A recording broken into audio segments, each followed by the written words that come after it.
Time now for some real talk on Carly Fiorina as she visits the Iowa State Fair. The Republican presidential candidate explaining why she's a conservative and offering inspiration for all Americans.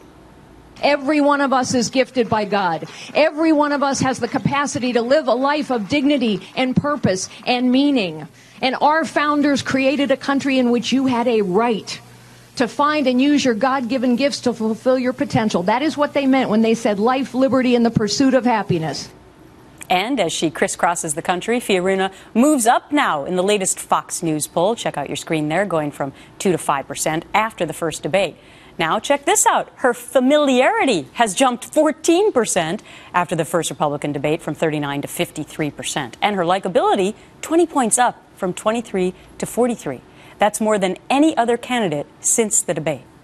Meghan McCain is a Fox News contributor and my guest in studio today. Thank you. Wow, so girl power for Carly Fiorina. Amazing, and those poll numbers speak for themselves. She's really gaining a lot of momentum.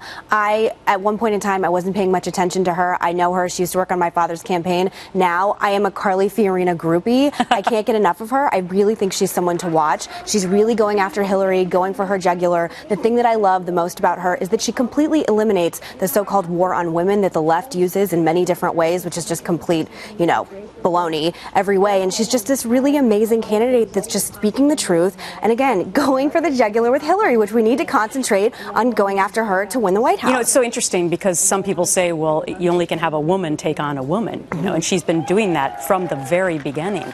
The other interesting thing is that sometimes people said, well, she's probably just doing all of this to run for VP. And in a way, that was kind of sexist, I think, because look at her now. She's really gaining steam. People didn't know about her. She's also a non-politician. That's the thing I love about it. Anti-Washington, anti-establishment. She fits all these boxes that people are really responding to right now. And to say that she's running for VP, I think, is short-sighted and a little bit sexist, I agree. And she's really one to watch. I couldn't be more impressed with her right now. No one is more surprised than me, actually, that she has come out swinging in the way she has. But I think she really preps, she really understands the issues, and she really has her talking points down really concisely. I loved her dig at Hillary Clinton and Donald Trump during the debate when she said, I don't know why I wasn't invited to Hillary Clinton's wedding. I was eating that up with a spoon. Well, okay, you brought up Donald Trump. Yes. So we just spoke with Senator Flake about his immigration plan, but I'm interested in your thoughts about it because, first and foremost, he attacked your dad a couple of weeks ago.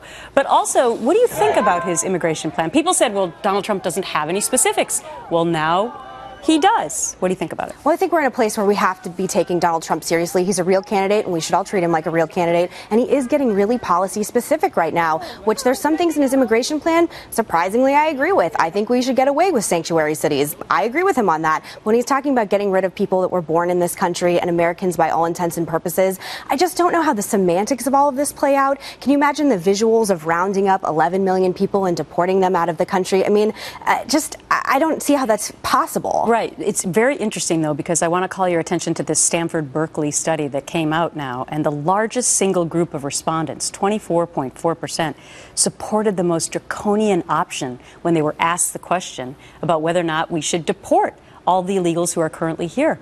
And so it turns out that the majority of Americans actually, according to this study, agree with Donald Trump. A lot, again, and that's why I think he's doing so well. Immigration is definitely the #1 issue. Number one or number two, I think people are going to go into the voting booth and vote for. He's really resonating with a lot of people. Again, the cost, they say it's $100 to $200 billion in order to build that fence. I don't know how this completely plays out, but I will say to Donald Trump, to his benefit and his credit, he's getting very specific and he is running to win, which is not something I ever thought I would say. And, I'm sitting here right now and it's just the truth. Right. And by the way, he wants Mexico to pay for that wall. Which the Mexican president said they would never do, and he's delusional. Yeah.